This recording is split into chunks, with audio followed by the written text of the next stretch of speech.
Bonjour les amis, c'est Ouja. Donc aujourd'hui, je vais vous présenter un petit unboxing du Oppo A72, reçu pas plus tard que hier soir.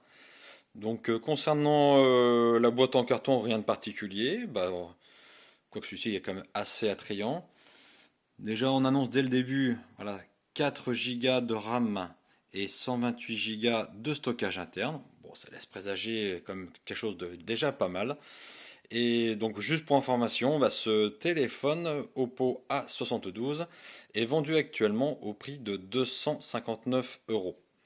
Donc, voilà, est-ce que les caractéristiques en valent le prix? On va le voir tout de suite par ce petit unboxing.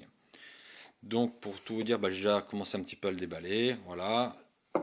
Donc, on découvre dans le carton dans un premier temps, c'est toujours à peu près la même chose, hein, rien de particulier. On va avoir droit aux fameuses notices. Voilà, la petite épingle pour ouvrir le fameux tiroir afin d'insérer la carte SIM et la micro SD afin d'étendre la mémoire. Bon, voilà, on passe vite, rien de particulier. Et là, concernant le téléphone, on dénonce de suite. Voilà, donc on a le droit à un écran LCD de 1080p. Donc cet écran est en FHD+, 2400 par 1080 pixels. Et cette dalle occupe 90,5% du téléphone. Hop. Donc on va mettre un peu de côté le téléphone. Voilà, à l'intérieur on trouve de suite l'énorme chargeur de 18 watts qui va permettre de charger donc ce téléphone à l'énorme batterie de 5000 mAh, donc de 0 à 50% environ à 45 minutes d'après le constructeur. Voilà, donc 3 quarts d'heure pour le remplir de moitié. Bon, on aurait peut-être espéré effectivement un chargeur un peu plus costaud, mais bon, on va pas se plaindre, 5000 mAh, ça laisse présager au moins une journée et demie, voire 2 jours d'autonomie pour l'utilisateur lambda. Voilà. Donc l'énorme chargeur. Et ensuite dans la boîte, nous avons quoi? Forcément le connecteur USB type C. Voilà, c'est devenu la norme aujourd'hui. Donc pareil, rien de particulier. Bon, les écouteurs, à essayer, hein, mais en général, je vous conseille toujours de passer par des écouteurs de meilleure qualité. D'ailleurs, Oppo propose depuis quelques semaines en France les Oppo Enco Free. C'est un petit peu l'équivalent des AirPods de chez Apple. Et pour les tester depuis donc plusieurs semaines, je peux vous assurer que ça vaut vraiment le coup d'investir dans les 100 à 120 euros selon les fournisseurs. Allez, on passe de suite au téléphone. Voilà. Hop. Donc là, séquence ASMR. Voilà. Oh. On met ça de côté de suite. Voilà. Donc derrière, on trouve 4 appareils photo et le flash LED. Donc le premier appareil photo est de 48 mégapixels avec assistance de l'intelligence artificielle et il ouvre à 1.7. Ensuite, on a un capteur grand angle qui lui ouvre à 119 degrés et 2 autres objectifs afin d'améliorer les photos de nuit. Hop, on met la petite étiquette, voilà. Alors moi personnellement je l'ai reçu donc en version noire, mais il existe également en bleu, en violet, en blanc et en bleu. Bon, c'est vrai que j'aurais peut-être préféré peut-être le violet, bon, encore quoique. Voilà, en tout cas voilà, il est vraiment magnifique. Donc là sur la tranche de gauche, vous avez les boutons volume moins, volume plus. Là vous avez le tiroir afin d'insérer la micro SD ainsi que la carte SIM au format nano SIM. Voilà.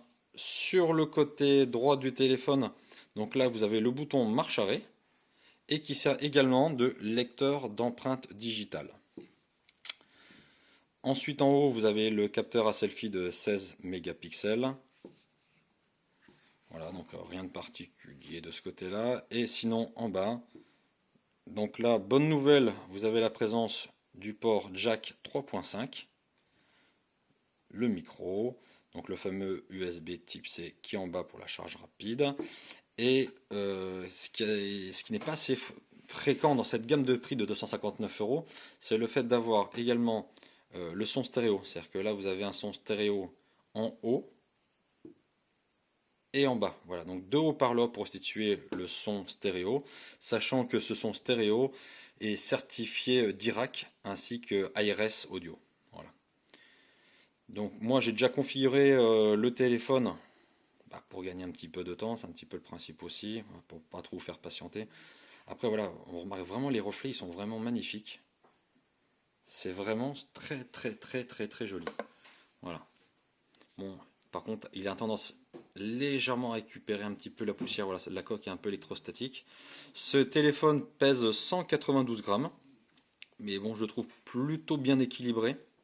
Donc ça pose pas vraiment de soucis.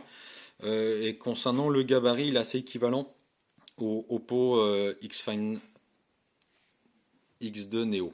Voilà, donc à peu près le même gabarit. Par contre, voilà, un peu plus lourd.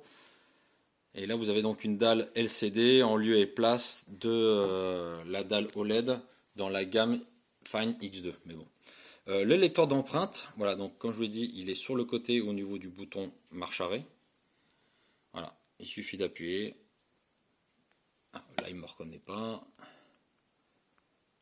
Ah oui, parce que c'est le démarrage, donc forcément, premier démarrage, il me demande forcément le code PIN. Donc là, je vais vous faire une démonstration du lecteur d'empreintes. Ouais, j'appuie, voilà, il s'ouvre vraiment rapidement.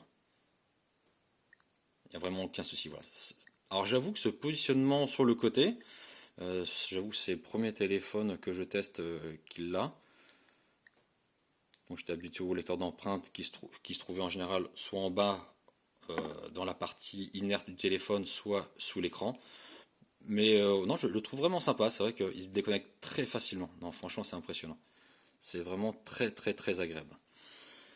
Donc voilà, donc ce téléphone est ému par un processeur octa-core de Qualcomm Snapdragon. Donc là, on est dans la version 665. Bon, c'est pas la version la plus véloce qui existe aujourd'hui, sachant que effectivement Snapdragon propose actuellement on va dire des processeurs milieu de gamme pour le gaming, voilà, optimisés pour le gaming. Bon, celui-là, ce n'est pas le cas. Bon, pour l'instant, j'ai pas fait encore de test de jeux un petit peu gourmands, mais bon.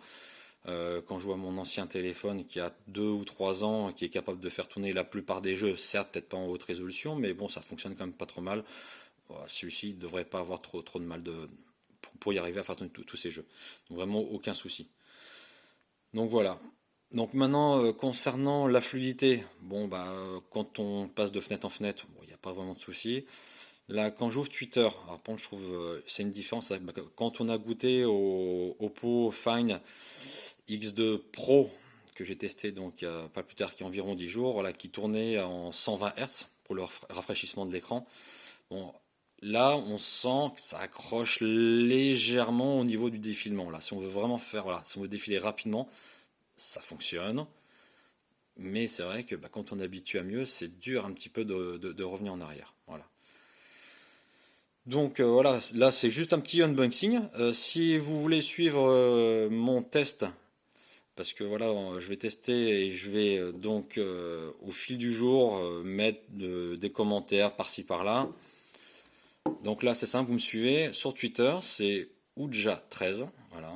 Et en fait, le premier titre épinglé, c'est donc actuellement le test du Oppo A72. Voilà, donc si vous voulez suivre la suite de mon test, vous connectez à mon compte Twitter. Et puis tous les 2 ou 3 jours, je prendrai des photos, je ferai des tests vidéo, je vérifierai si la stabilisation est correcte, ainsi de suite, comme j'ai fait pour le Pro. Voilà. Donc sur ce, je vous souhaite une excellente journée. Et je vous laisse apprécier encore une dernière fois, voilà, vraiment la finition de ce téléphone, qui est vraiment, c'est vrai que pour la gamme de prix, qui est assez surprenant. Il faut vraiment l'avouer. Voilà. Donc je vous fais plein de gros bisous et je vous dis à bientôt et n'oubliez pas de me suivre. Allez, à bientôt.